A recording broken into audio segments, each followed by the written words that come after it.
pun memang saya juga bilang, awas kalau kamu nggak ngomong ya, kamu kader partai, petugas partai. Nah, untung beliaunya nurut. Awas kalau kamu nggak ngomong ya, kamu kader partai, petugas partai.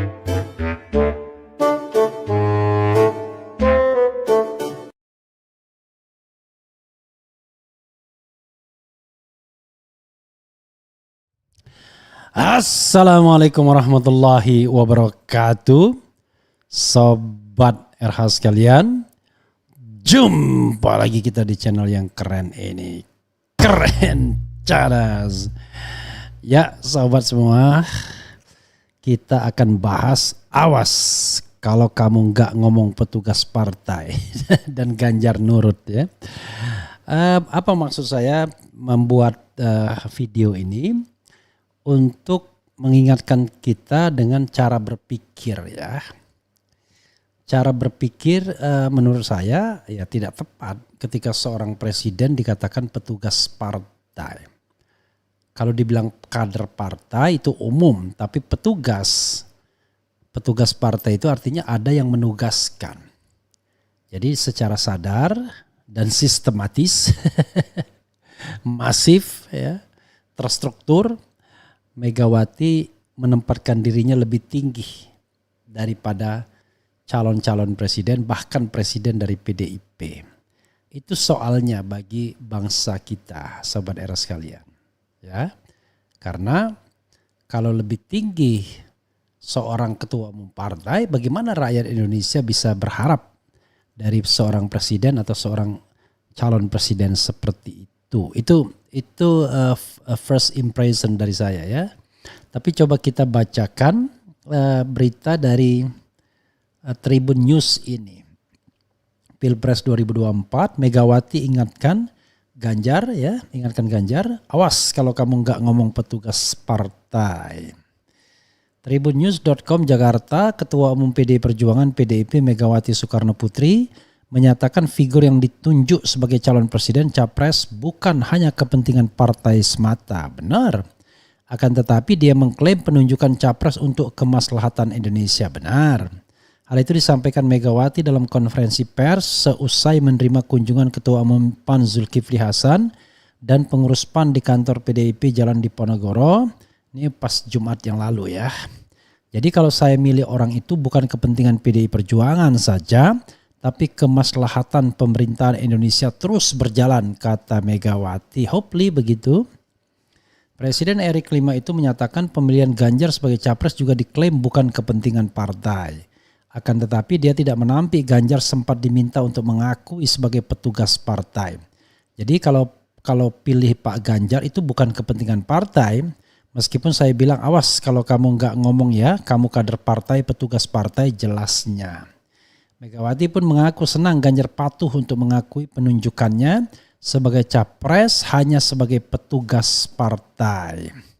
Sadar juga untung beliau nurut. Jadi ya begitu, jadi harus makna itu terus dikumpulkan. Ini bukan saja kepentingan partai atau perorangan. Ini adalah kemaslahatan bagi Indonesia seperti apa ini pungkasnya. Ya, sahabat era sekalian ya. Kalau kita bicara begini, ketika saya di Inggris, don't trust ya with somebody who speak trust me. Kira-kira begitulah ya. Jadi don't trust ya with somebody who say trust me. Ya, who say trust me.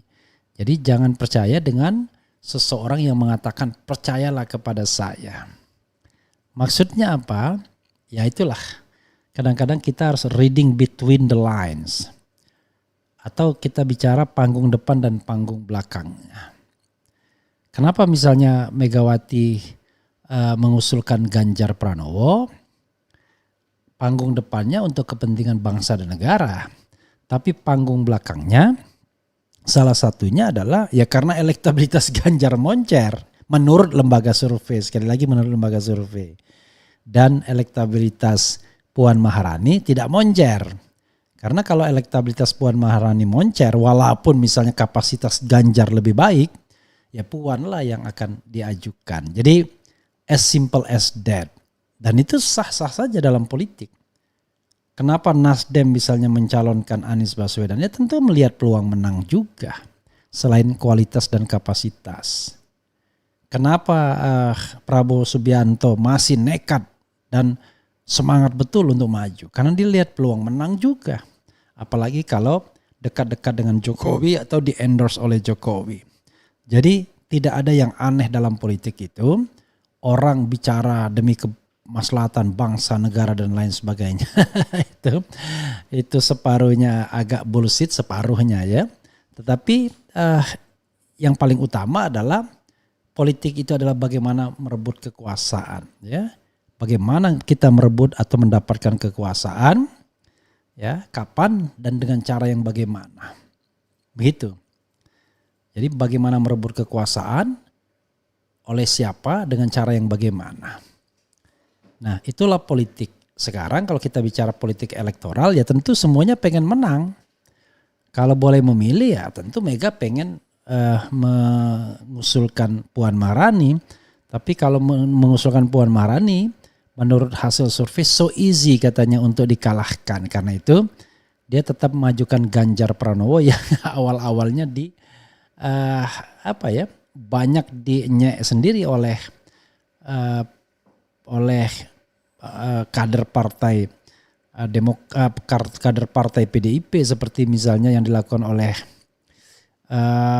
Trimedia Panjaitan ketika di ILC mengatakan apa prestasi Ganjar dan lain sebagainya, termasuk juga Masinton Pasaribu ketika di sini. Tapi begitu Megawati dihadapkan pada realitas bahwa Puan Maharani nggak naik-naik juga, walaupun berusaha dikatrol oleh Dewan Kolonel yang digawangi oleh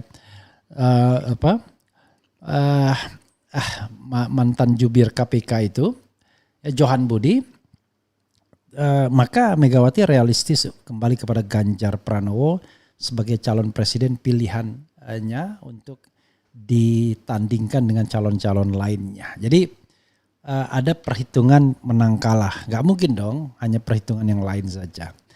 Yang kedua, soal yang terkait dengan petugas partai. Begini, urusan politik itu bukan urusan yang sifatnya private. Ini urusan publik ya, jadi public affairs. Walaupun PDIP itu partai yang katakanlah untuk internal PDIP sendiri, tapi PDIP tidak boleh mengatakan bahwa urusan mereka hanyalah urusan internal, no. Urusan mereka adalah urusan rakyat Indonesia juga, karena mereka kan dipilih oleh rakyat yang bukan hanya warga PDIP. Mungkin sebagian besar pemilihnya justru tidak punya KTA PDIP. Karena itu dia harus bisa menempatkan bagaimana seorang presiden itu pada tempat yang pas. Nah, karena kita sistem pemerintahan presidensil bukan parlementer, maka sesungguhnya partai politik itu hanyalah pemasok calon pemimpin. Begitu dia menjadi pemimpin, ya maka berlakulah kata-kata Presiden Amerika Serikat, saya lupa ya, Abraham Lincoln kah, John F. Kennedy kah, bahwa begitu pengabdian saya kepada bangsa dimulai, maka loyalitas kepada partai berakhir. Karena dia harus bekerja sebagai Presiden Republik Indonesia, bukan presidennya PDIP, apalagi presidennya para relawan. Unfortunately, konsep seperti ini rupanya tidak laku di internal PDIP. Internal PDIP masih menganggap kader partai yang menjadi presiden adalah petugas partai. Saya tidak tahu ya, kalau seandainya Megawati sudah step down ya, apakah dia akan PDIP akan tetap menggunakan terminologi itu. Misalnya Puan Maharani menjadi ketua umum PDIP, apakah dia akan menggunakan terminologi itu untuk kader-kader PDIP? Mungkin iya, tetapi saya rasa kalau kepemimpinannya tidak sekuat Megawati, maka istilah tersebut barangkali akan hangus dengan sendirinya. Karena konon sekali lagi ya, isunya Ya Jokowi tidak suka juga dibilang petugas partai. He is the President of Republic of Indonesia, kok dikecilkan jadi petugas partai. Disejajarkan ketua umum partai politik saja nggak pantas, bayangkan. Karena bagaimanapun ya lebih besar Republik Indonesia dibandingkan partai apapun di Indonesia ini. PDIP sebagai the ruling party hanya dipilih oleh kira-kira ya 18 sampai 20 juta suara. Ya kan? Sementara jumlah penduduk Indonesia itu 270 juta.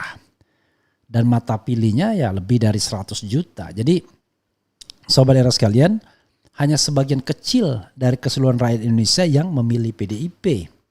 Karena itu ketika kemudian seorang presiden hanya dikatakan sebagai petugas partai, lebih kecil lagi gradasinya ya. Derajatnya lebih kecil lagi. Karena itu saya dengar PDIP, Jokowi juga tidak suka dibilang sebagai petugas partai. Terutama ketika momen dia mau libur Lebaran, Idul Fitri 1444 Hijriah, sudah pulang ke Solo. Tiba-tiba tanpa pemberitahuan terlebih dulu, Ganjar mau dideklarasikan pada tanggal 21 April hari Jumat itu. Ya terpaksalah Jokowi yang petugas partai balik dengan pesawat kepresidenan. Dan pulangnya bareng Ganjar dengan pesawat kepresidenan. Nah kalau itu urusannya urusan private, urusan internal partai. Nggak boleh menggunakan fasilitas negara harusnya. Jokowi it's okay masih berdebat karena most of the time dia sesungguhnya nggak bisa dibedakan apakah presiden ataukah dia petugas partai dan lain sebagainya. Tapi urusan deklarasi itu jelas bukan urusan Republik tapi urusan PDIP. Nah, jadi tidak sepantasnya menggunakan fasilitas negara sesungguhnya. Nah itulah kelemahan kita kalau seorang presiden yang sedang menjabat kemudian dilibat-libatkan dalam urusan internal partai politik. Harusnya nggak perlu. PDIP percaya diri saja deklarasi tanpa harus kehadiran Jokowi. Nanti Jokowi di akhir-akhir baru dia menyatakan pilihannya, preferensinya. Itu pun sehati-hati mungkin karena takutnya nanti kemudian dia gerak langkahnya diikuti oleh ASN baik sipil maupun militer untuk memenangkan yang di-endorse oleh Presiden Jokowi. Itulah sebabnya kemudian beberapa pihak mengatakan presiden harusnya netral. Kita tidak bisa membandingkan dengan presiden di Amerika Serikat, capres atau pilpres di Amerika Serikat. Mereka memang cuma dua kubu. Sehingga kesadaran politik mereka sudah tinggi. Kalau dia seorang presiden dari Partai Demokrat, wajar kalau dia berkampanye untuk calon dari Partai Demokrat. Tapi jangan salah, ketika mereka berkuasa, mereka ya bisa saja merekrut dari berbeda partai. Kan cuma Republik Demokrat yang dominan. Jadi senator Demokrat atau anggota DPR Demokrat bisa menjadi menteri dari seorang presiden yang Republik. Indonesia, it happened di Indonesia, tapi sistem pemerintahan presidensial kita sontoloyo ya, seolah-olah parlementer. Oke, sobat RH sekalian, coba kita bacakan komentar sobat RH terkait dengan isu ini. Alhamdulillah masih ada yang bergabung ya, walaupun tidak sebanyak sebelumnya. Waalaikumsalam, mantap Bung Refli. Assalamualaikum Bang Refli. Waalaikumsalam warahmatullahi wabarakatuh. Pendukung Ganjar responsnya gimana nih? Kemudian wow Pak Refli Harun yang jenius mantap. Edi Suryana ini sama komentarnya ya. Ya PDIP masih pakai sistem ortodoks. Kayak mana Jokowi presiden masih tetap petugas partai. Pedih dengarnya baca pres direndahkan. Aku pilih petugas partai. Blunder besar pilih Bokever sebagai capres. Nurut aja sama Kanjeng Mami. Itu merupakan sinyal agar publik paham bahwa Megawati big boss yang mengendalikan Jokowi dan Ganjar untuk membawa keuntungan PT PDIP. Calon boneka lagi aja, kita tuh pilih presiden bukan boneka.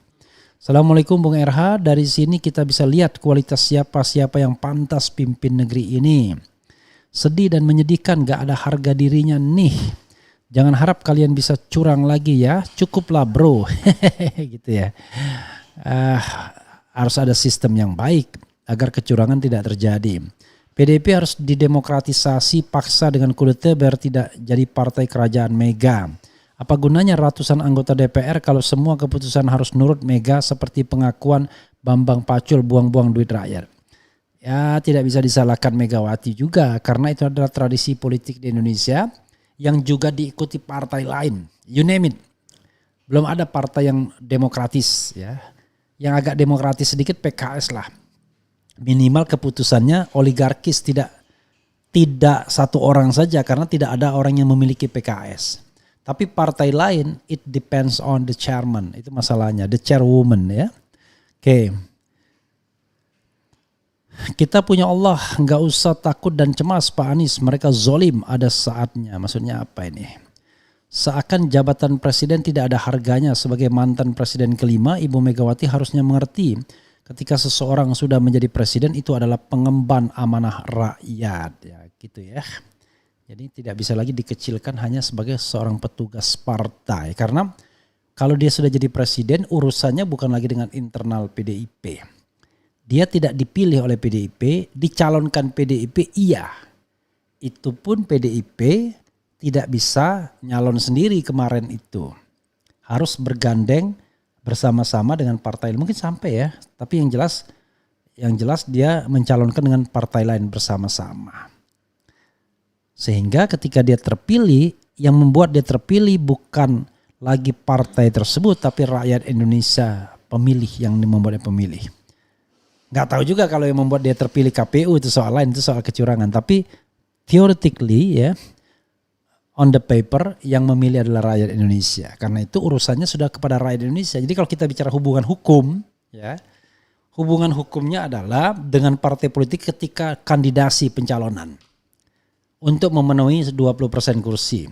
Tapi begitu dia sudah terpilih, hubungannya dengan rakyat Indonesia. Karena itu seorang presiden tidak bisa tidak. Harus lebih patuh kepada rakyat Indonesia ketimbang patuh kepada ketua umum partai politik. Karena dia adalah the President of Republic Indonesia, dia adalah pemegang mandat sebagai Chief Executive Officer ya. Sebagai kepala pemerintahan dalam sistem pemerintahan presidensial Indonesia. Ya, sobat era sekalian, itu saja kita lihat bagaimana perkembangan selanjutnya, tapi ini pembelajaran demokrasi, pembelajaran konstitusi, hukum tata negara, politik, etika publik dan lain sebagainya. Petugas partai, ya teruslah menggunakan istilah tersebut yang menurut saya tidak akan baik juga suatu saat kelak. Wassalamualaikum warahmatullahi wabarakatuh. Ciao.